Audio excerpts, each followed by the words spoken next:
pessoal, tem uma palavra de Deus para o seu coração. Glória a Deus. Hoje nós vamos falar sobre uma coisa muito linda, que é o eterno propósito de Deus, ou o propósito eterno de Deus. Eu me lembro desde pequenininho vendo essa palavra que fala sobre o eterno propósito de Deus, o famoso EPD, que Deus tem o desejo de ter uma grande família, de muitos filhos semelhantes a Jesus. Nós estamos aqui baseados, falando sobre o propósito eterno de Deus, em Colossenses 1, de 15 a 20. Olha o que diz o texto sagrado. A Bíblia Sagrada diz, em Colossenses 1, de 15 a 20, esta é a imagem do Deus invisível, o primogênito de toda a criação, pois nele, aqui está se referindo a Cristo, foram criadas todas as coisas, nos céus, na terra, as visíveis e as invisíveis, sejam tronos, sejam soberanias, quer principados, quer potestades. Tudo foi criado por meio dele e para ele. Ele é antes de todas as coisas. Nele, tudo subsiste. Ele é o cabeça do corpo. É o cabeça da igreja. Ele é o princípio, primogênito entre os mortos. Para em todas as coisas ter a primazia. Porque aprove a Deus que nele residisse toda a plenitude de Deus. E que, havendo feito a paz pelo sangue da sua cruz, por meio dele reconciliasse consigo mesmo todas as coisas, quer sobre a terra, quer nos céus. Esse lindo trecho, amados, da carta de Paulo aos Colossenses, se refere ao nosso Senhor Jesus Cristo. Ele é a imagem do Deus invisível. E como vemos na parte em destaque desse versículo, foi do agrado de Deus que nele habitasse toda a plenitude do próprio Deus. Efésios 1, de 9 a 10, diz, por todo o universo nós vemos uma marca sensível do Criador, em quem, como dizem Efésios, tudo subsiste, ou seja, é Ele quem conduz tudo como planejado, até que faça, como diz aqui em Efésios, convergir nele, na dispensação da plenitude dos tempos, todas as coisas, tanto as dos céus como as da terra. E quanto todas as coisas lhe estiverem sujeitas, submissas, então o próprio Filho também se sujeitará aqui, aquele que todas as coisas lhe sujeitou, para que Deus seja tudo em todos, é o que diz 1 Coríntios 15, 28.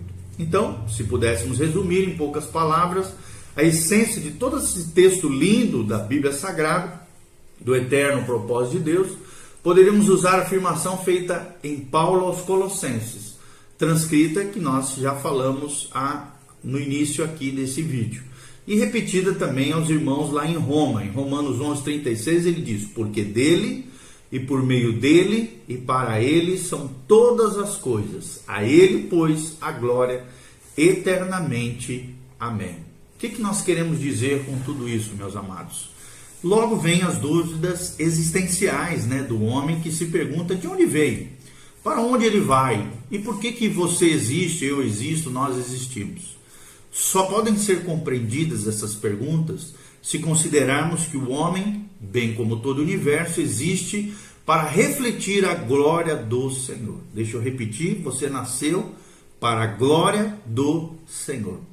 E como Deus é amor, sua glória não é excludente, é includente. Pelo contrário, ela nos inclui e nos une a quem? Ao próprio Deus. Assim, todo o trabalho de Deus, mesmo após o homem haver pecado, é no sentido de nos unir novamente a Ele, como filhos do Pai Eterno, como habitação do Espírito Santo, como corpo de Cristo e a sua noiva gloriosa. Louvado seja o nome do Senhor. A obra de Cristo na cruz do Calvário, ainda que tremenda e grandiosa, não representa o propósito eterno de Deus, mas sim o meio pela qual nós fomos perdoados, justificados e salvos da condenação do pecado, que nos mantinha separados do Senhor Santo.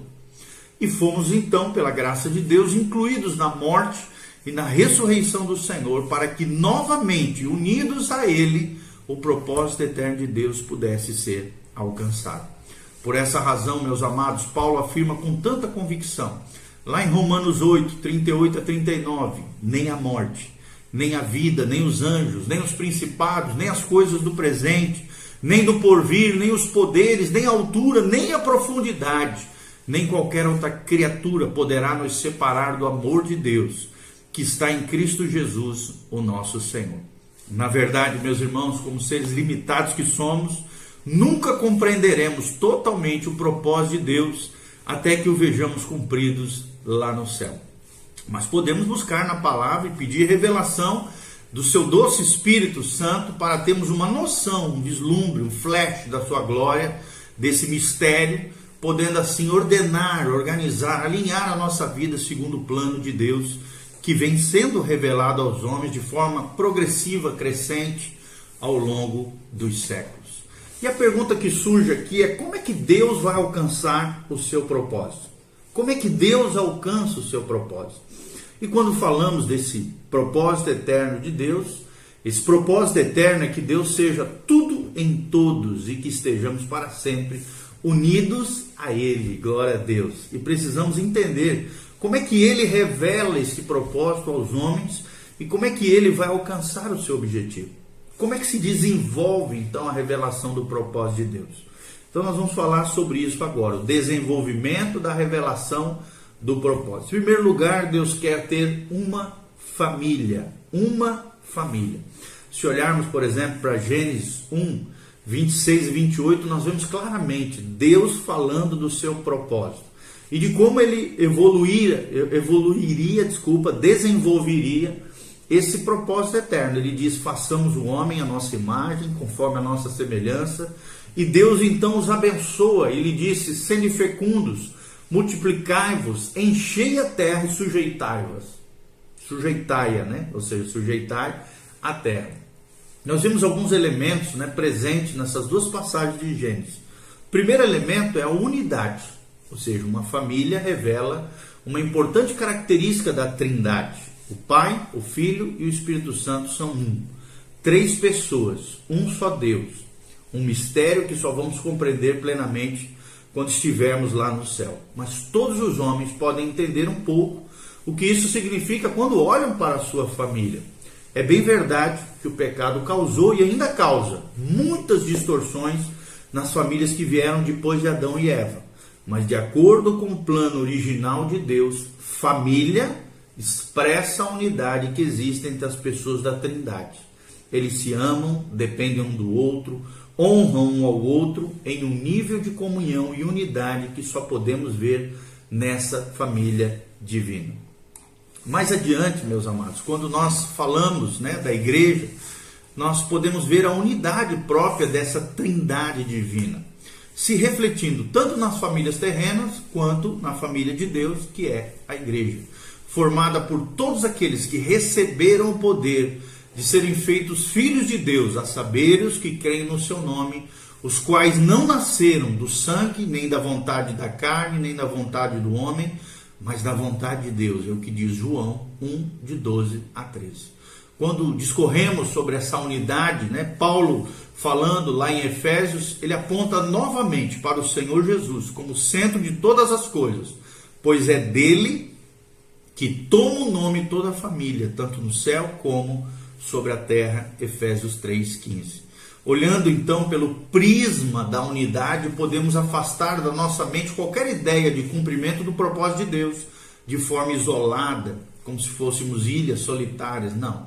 Melhor do que dizer que Deus tem um propósito para a minha vida, é dizer que Ele tem um lugar para mim dentro do seu propósito eterno, junto com tantos outros seres humanos. O que nos dá uma ideia de mais um elemento a ser considerado: a quantidade. O que nós queremos dizer com relação à quantidade? O Pai, Deus Pai aqui, queria que a terra fosse habitada com os filhos de Adão e Eva, os filhos de seus filhos e assim por diante. Logo, podemos dizer que o propósito de Deus começa a se descortinar para a humanidade sob a forma de uma família, de uma grande e gloriosa família. E a mesma coisa Deus disse a Abraão, indicando grande número de descendentes que ele teria, lá em Gênesis 17, 2. Lembre-se que Jesus fala também, Deus fala em Gênesis 12, em ti serão benditas todas as famílias da terra. Outra coisa que tem a ver, além da quantidade e além da unidade, é a qualidade. qualidade. O que nós queremos dizer com isso? Além de ser uma família numerosa, vemos que o desejo de Deus para o homem é que toda a raça humana tivesse a imagem e semelhança do Filho unigênito. É o que os antigos chamavam de imago Dei, imagem de Deus. E a Bíblia diz lá em Romanos 8:29, porquanto aos que de antemão conheceu, também os predestinou para serem conformes à imagem de seu Filho, a fim de que ele seja o primogênito entre muitos irmãos. Além da unidade, além da quantidade, além da qualidade, também a Bíblia fala de finalidade, um telos, um fim, uma finalidade, um objetivo de Deus. No texto de Romanos 11:36, depois de dizer que tudo é dele e para ele, Paulo acrescenta uma expressão que tem grande significado. A Bíblia Sagrada diz: a ele, pois, a glória eternamente. Assim, quando falamos em tudo que Deus providenciou para atingir o seu propósito eterno, não podemos perder aqui, amados, a finalidade de tudo. Qual é a finalidade? A sua glória, a glória de Deus. Isto elimina qualquer desejo ou pensamento humanista, ou seja, desejo centralizado no homem.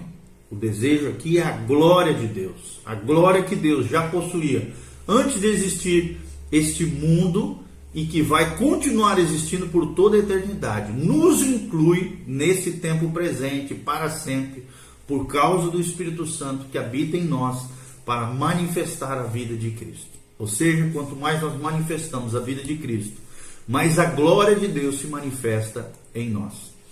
Segundo destaque que nós queremos dar é uma casa.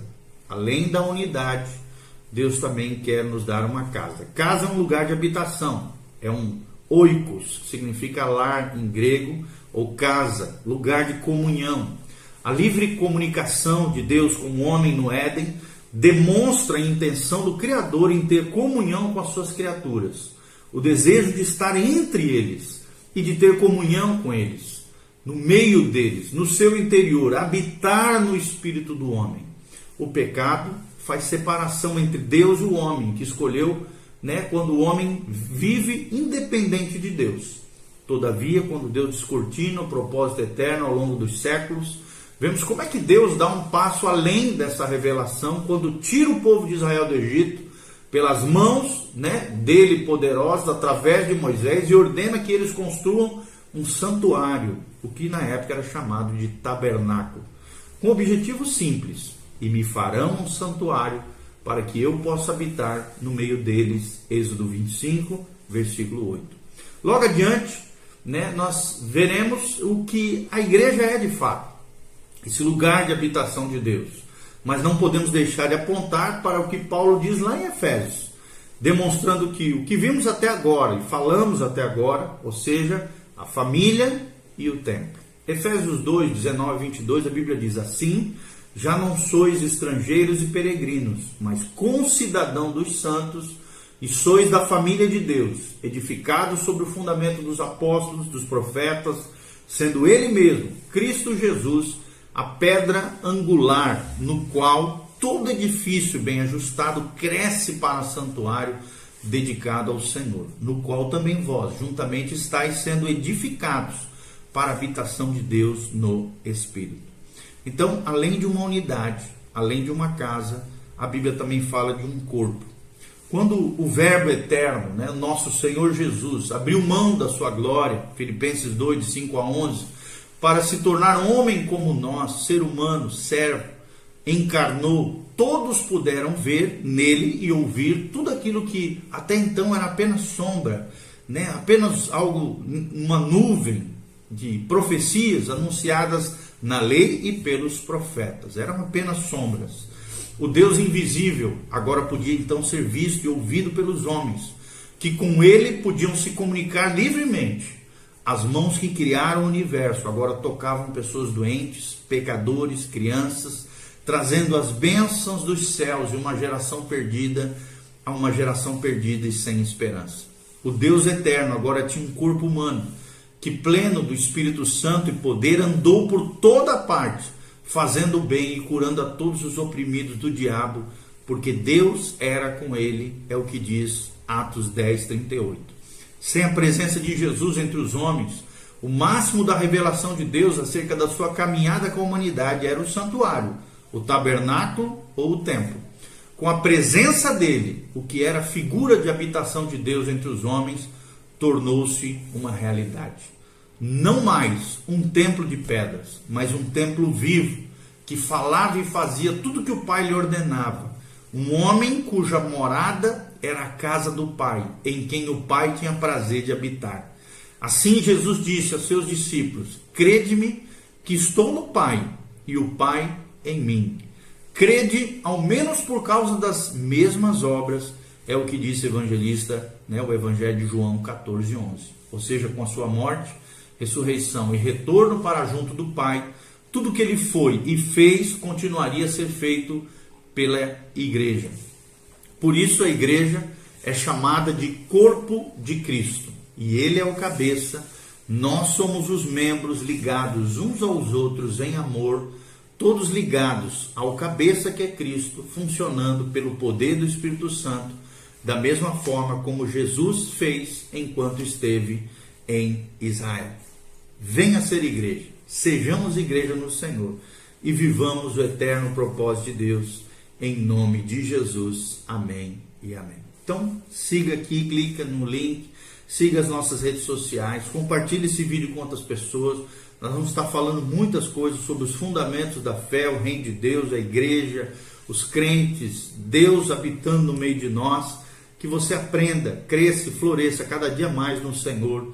Louvado seja o nome de Deus. Amém e amém. Se você quiser compartilhar, compartilhe esse vídeo com outras pessoas. Se você quiser exercer a sua generosidade conosco, aqui tem um link de como fazer isso, na pregação do Evangelho. Que Deus abençoe a sua vida, sua casa, sua família. Faça seus comentários, suas experiências com Deus. Escreva de onde você está nos assistindo. Nós queremos te conhecer através dos comentários. Que a graça e a paz de Jesus venha sobre a tua vida, tua casa, tua família. Louvado seja o Senhor. Amém e amém.